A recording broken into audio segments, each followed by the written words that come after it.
Welcome to this session of Supporting Struggling Writers in the CTE Classroom. My name is Teresa Rogers, and I serve as a technical literacy consultant for the Office of Career and Technical Education and Student Transition. Over the course of my career, I've spent quite a few years teaching health sciences as well as teaching special education, focusing specifically on reading and writing for those students. In this presentation, we'll describe the writing disabilities that you may see. We'll describe the connection between learning differences in the writing as well as how it affects the student's behavior. We'll identify the three different types of writing and discuss the differentiation process for each of those types. And then we'll talk about the appropriate instructional strategies for students based on all of these different factors. We're going to first dive into the different disability types because these will affect students' writing. It will affect their ability and what you see. The first that you may see is a specific learning disability. For these students, they may have reading difficulties. They may have trouble with the phonological component. They may not be able to make a good letter to sound correspondence, and you'll oftentimes see that display itself in really poor spelling for these students. They may have difficulty with vocabulary and just the language that's required. They may have trouble comprehending the information and just being able to do that at a regular pace for fluency, that can be impaired as well. Now, students with a specific learning disability, these are students who have the same cognitive abilities or levels as their same age peers, but for some reason, there's something that is impairing their ability to take that information in and process it.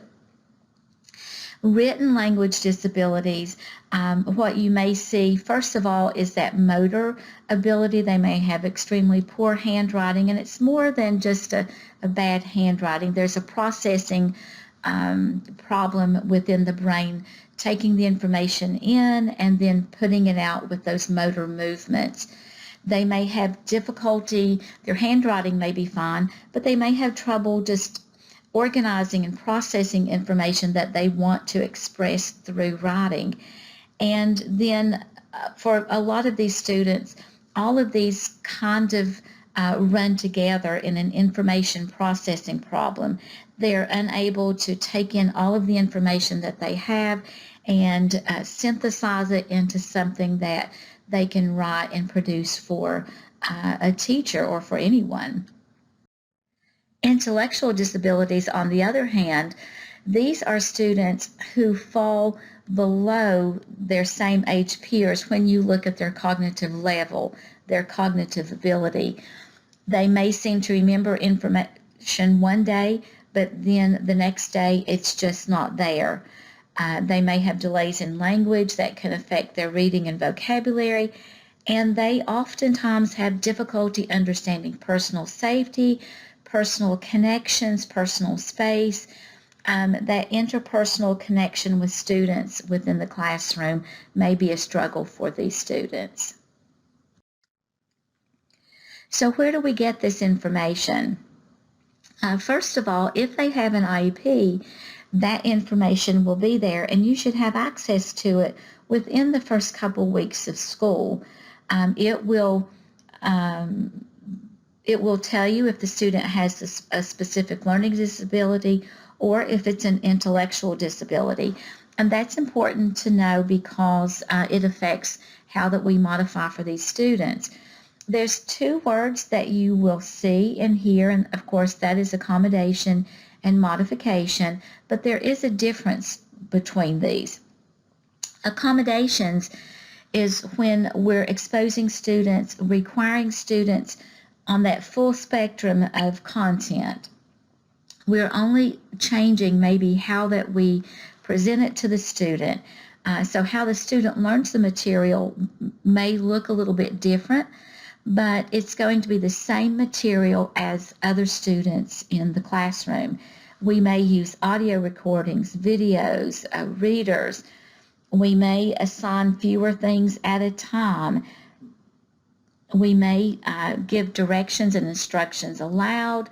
We may provide class notes and outlines for the students. We may present concept maps and organizers. Anything that's going to be a visual cue for these students can help them to organize the information in a way that maybe the text doesn't. If they need to write something for us, we may let them use technology or a scribe, a recorder, any type of typing. Those things can be a benefit for these students. And then just general spell checkers on the Microsoft programs can be beneficial. And these students will generally require some extended time, but we've got to be careful because oftentimes they may lose track of time. So it's good to have some type of planner or organizer to manage assignments. And we'll talk about this when we look at writing in particular. Modifications, on the other hand, this is when there is a change to what a student is taught or what they are expected to learn. So this can be alternate projects or assignments, different test questions, reduced vocabulary and content expectations. When we think about skills that students do in the lab, it may be they're going to, maybe we expect them to learn 15 of the 50 skills that the other students are learning, but there is a modification in the content itself. When we think of struggling writers, this visual really helps me to consider where they are. You can look at all of these different things that may be going through a student's brain. Maybe I've assigned a student to write a 2-page report on heart disease. So all of these things, 2 pages can be overwhelming. The terminology, the diseases, and all of the processes and structures, those can be overwhelming for students if we don't provide an accommodation or a modification. They may not know where to start. We tell them that they have to use transitions or list so many details when they're struggling with even beginning to know where to start. Because they come to us as high school students, this has been a pattern of theirs throughout their school career, and they know that their paper is not going to look like someone else's. They know that they're not meeting what the expectation is, or often not. So just consider how the student may be feeling, and then how that we can support them to grow the most that they can within our classroom. I always get a question, I'm not an English teacher, so why do I have to teach writing? When you look at the text that's here in the red box, this is a type of writing that an English teacher is going to do. English teachers, English is a content area just as is health science or personal finance or any of our CTE programs is a content area. So they are teaching English content, which includes writing. They do use informational text, and they have students write informational text, but oftentimes that's a lot different than the text that we write in our classroom. The writing in an English classroom is typically written towards a general audience. The language will be a lot more general than it will in health sciences. At the bottom, I have a sample from a lab report that a student wrote researching how effective different types of antacids were. And you can see the language looks a lot different. You can see that the teacher has written a note there that they should have used a passive voice.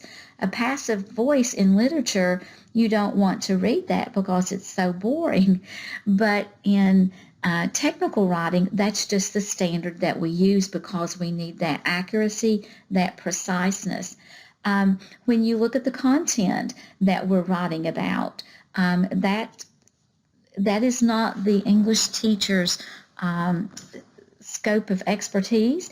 They can read it and they can follow along what a student is writing, but those nuances that we as a CTE expert, that we that insight that we have is not going to be available to them. So what the expectation is in writing in the medical field is going to be a lot different than what they're teaching in an English classroom. Of course, correctness, conventions, language, all of that an English teacher can support, but we need to dive into the content with our own students. Before that we look at ways that we're going to work with students, it's important that we understand the 3 different types of writing, because not every writing is going to be treated the same way. So we have 3 different classifications that we consider in Kentucky. These are writing to learn, writing to demonstrate learning, and writing for publication. Writing to learn is not a formal composition. It's usually a single draft, and it's really an instructional tool that we use to promote learning and to deepen the students' understanding of the topic. We know that for students to learn, we have to grapple with that content. So writing is a tool that we use. It can be a learning log or a journal, a professional notebook. It can be bell work activities and entrance and exit slips, but it's just giving students repetition with the content area. Typically, it's not graded for spelling, language. It may not even be written in full sentences. We're looking just at the content. Writing to demonstrate learning, on the other hand, this is written in response to a specific school exercise or a question, something along those lines. And we are looking specifically to assess the student's learning or their ability to complete a task. So examples of these will be answers to extended response prompts, answers to test questions, a summary of something that you've asked them to read, or maybe they have read something or done a task in the lab and you want them to explain their process.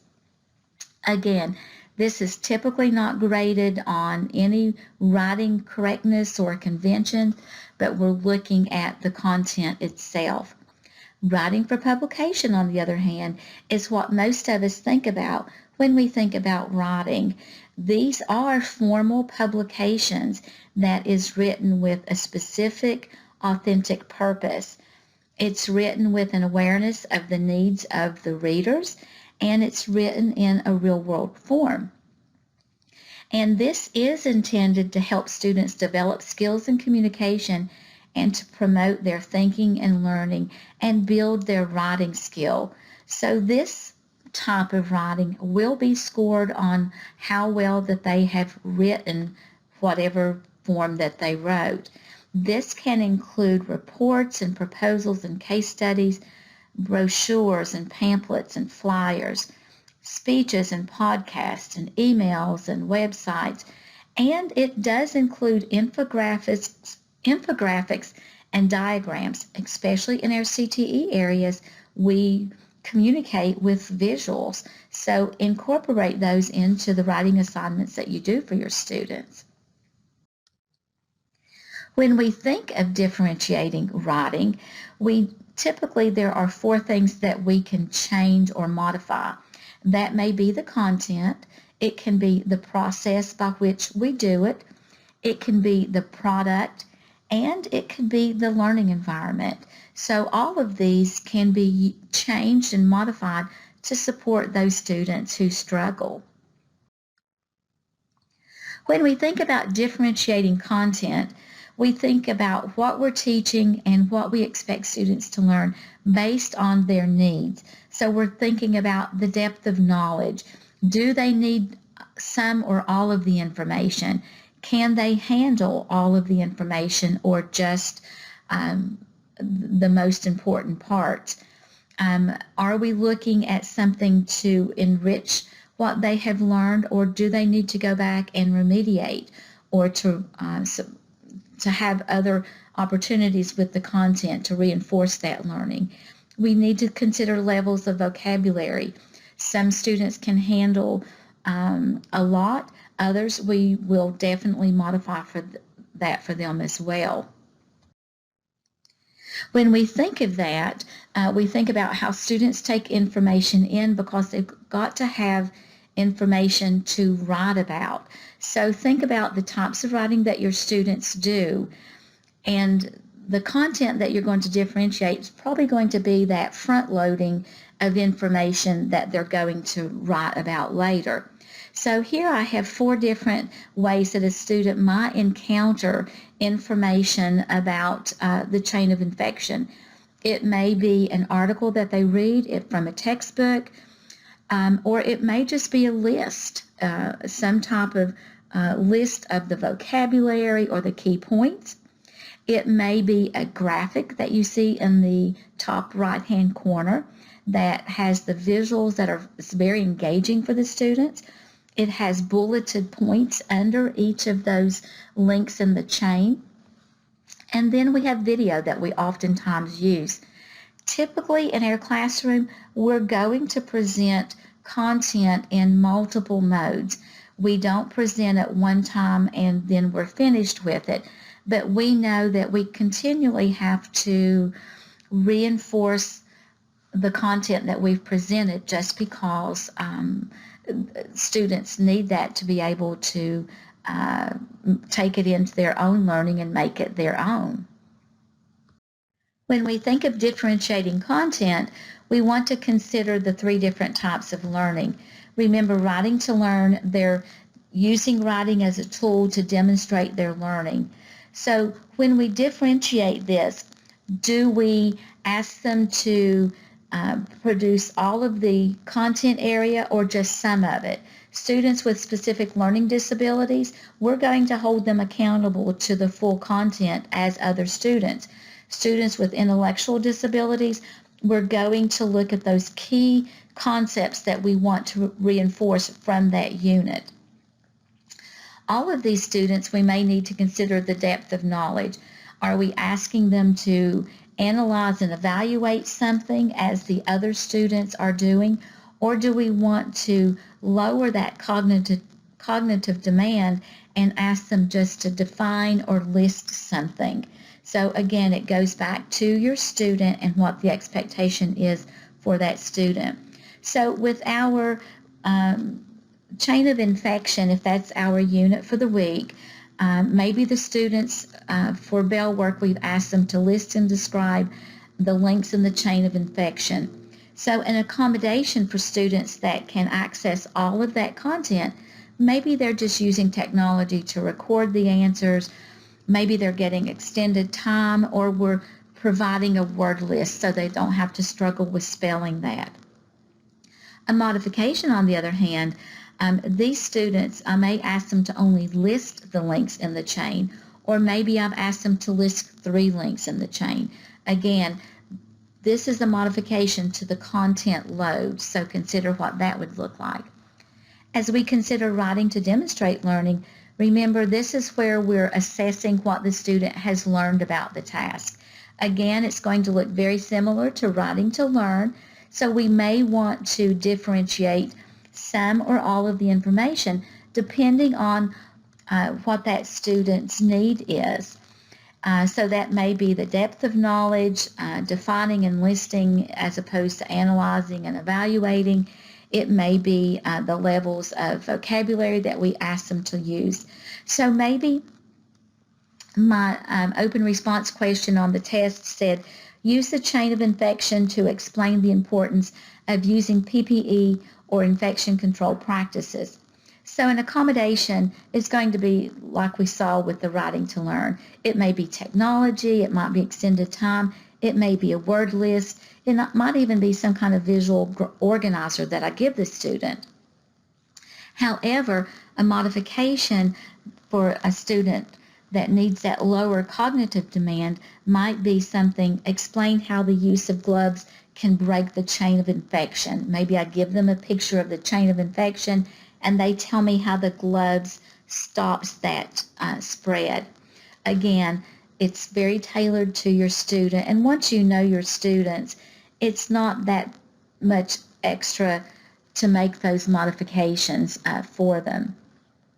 When we think of writing for publication, remember this is specifically intended to help the student develop their skills in communication and writing, as well as support their learning and thinking in our content areas.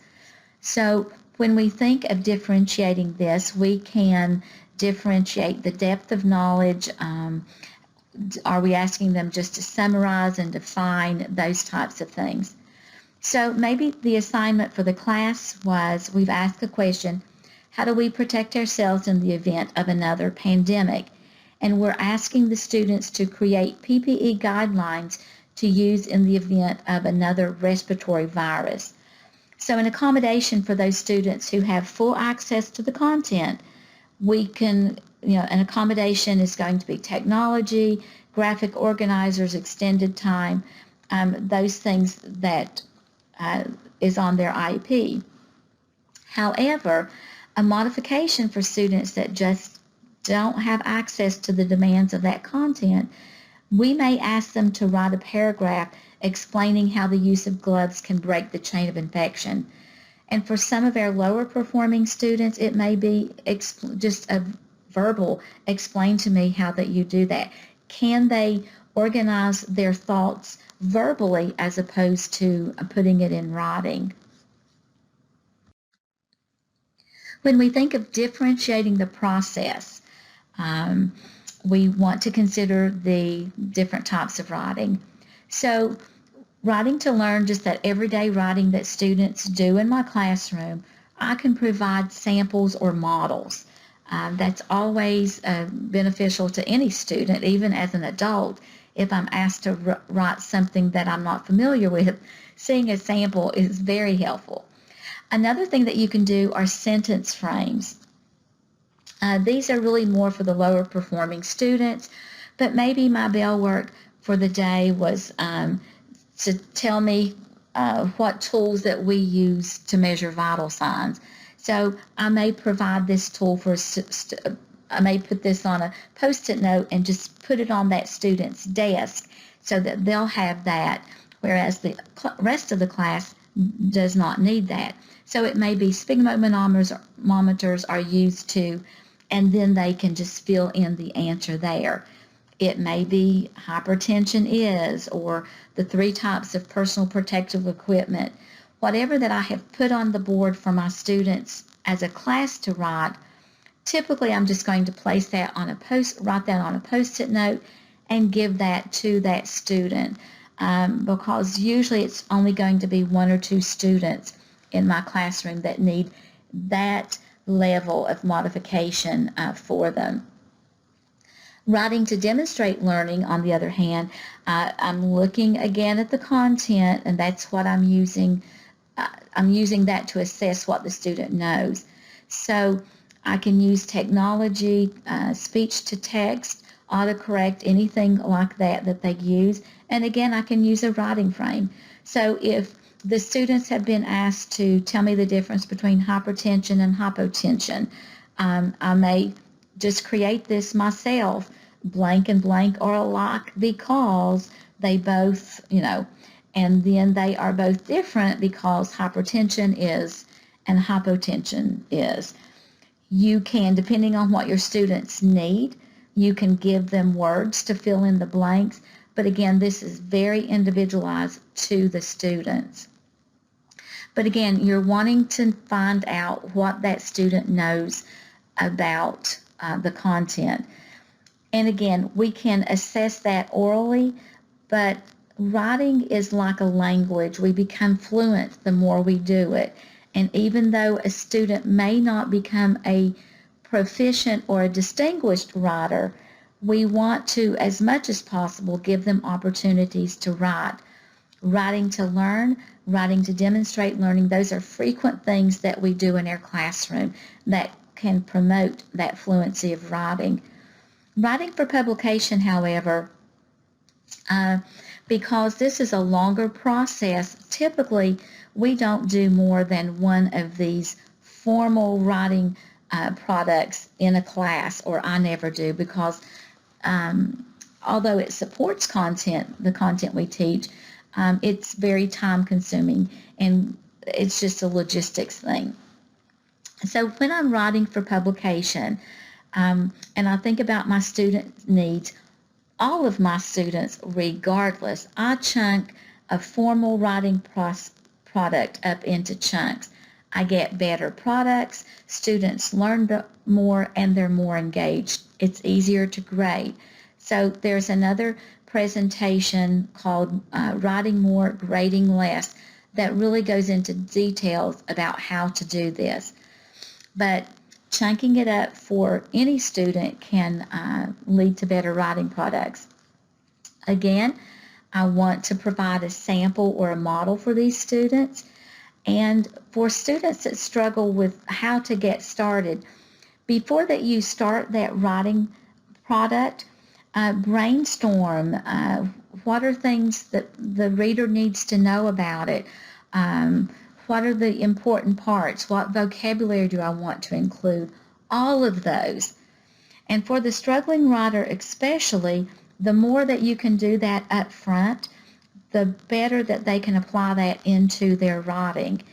If you do that, provide the students some graphic organizers or writing frames, they hopefully will be able to put a little bit more content into what they're writing. So graphic organizers and writing frames for students can be helpful. There are graphic organizers for paragraphs, and you can get them for 5-paragraph essays. I don't recommend those for all students. It inhibits students' creativity. It does not always fit with our CTE content areas, but for those struggling writers, it can be a very useful tool. Again, I would not use a 5-paragraph organizer for all students, but you know your students and what their need is. And you might want to do one at the beginning of the year and then just not use it again, just kind of fade that away for the students. Again, any list of vocabulary, transition list, things that's misconceptions for students that we can provide for them as a tool, that can help them in the writing process as well. Editing checklists can be very helpful once they have finished their paper. We can, and there's lots of these you can find on the internet. So I always like to take one and just tailor it to the paper that I'm writing. But having something for students to see that they check for spelling, they check for punctuation, is each sentence a complete thought, whatever the needs of your student is. And then again, technology to actually record the writing that they're using certainly can benefit a lot of students. When we think of differentiating the product, we're thinking about how we expect students to demonstrate their learning. So we want authentic tasks, authentic products. A choice of product is always a motivator for students. And then for a few students, that oral option is, maybe the best bet. But again, as much as possible, support them in the actual writing of the product itself. And it may be the text-to-speech as well. So when we think of differentiating product, we think of writing to learn. If my bell work for that day was to describe 3 safety concerns when transferring a patient from a bed to a wheelchair, a modified prompt might be describe 3 safety concerns when you transfer a patient from a bed to a wheelchair. And they might need to use technology. They may just list it. again, depending on what their needs are. Writing to demonstrate learning, we're looking at content, and it may be a visual that the student draws instead of writing a paragraph. It might be a recorded or an oral answer as well. When we think of differentiating the product for writing for publication or that published piece, we might want to consider modifying the length. So an essay becomes a paragraph. Again, I probably wouldn't do that extreme of a modification for all students, but these are going to be the students with intellectual disabilities, those who really struggle with the content as well as the process. So, and it might be if this class is writing a paper called 10 Tips for Diabetics, maybe it becomes 5 Tips for Diabetics. So depending on the product that you have assigned for the class, I would try as much as possible to keep it in line with what the class is doing, but how that you can modify that so that the student can get the most benefit from that experience. When we think of differentiating the learning environment, we're thinking about the climate of the classroom, both the physical and social environment. So that may be seating arrangements, how we group students, how we assign them in groups on maybe a group project. We think of class rules and class expectation, and especially when we think about literacy and writing, we have to put forth that expectation that this is a literate environment. I cannot access information in healthcare or business or automotive. I can't access that if I am not reading and writing. We are upfront. This is a difficult process, but we're here as learners, and we'll get through this together. And then there may be some alternative materials that you provide for students. When we think about students, it may be they have within their notebook, maybe they've got 2 or 3 graphic organizers that they like.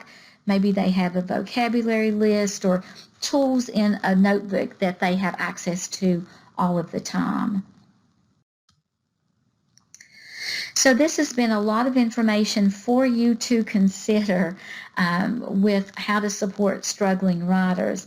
I do encourage you to go to the presentation on writing more, grading less, because it goes more in depth with the writing process. And for myself, the more that I learned about the writing process, the more that I could adapt that to my content area as well as to my students. So I do encourage you to check that out. There are some resources along with this presentation, a couple things for students. There's a choice menu of products, but I would caution you with giving students choice. It's always a good thing, but 2 or 3 choices typically worked best for me. If I gave them 10 or 12 choices, it was just chaos. It was hard for me to provide support for all of the different students on so many different products, so I would consider that.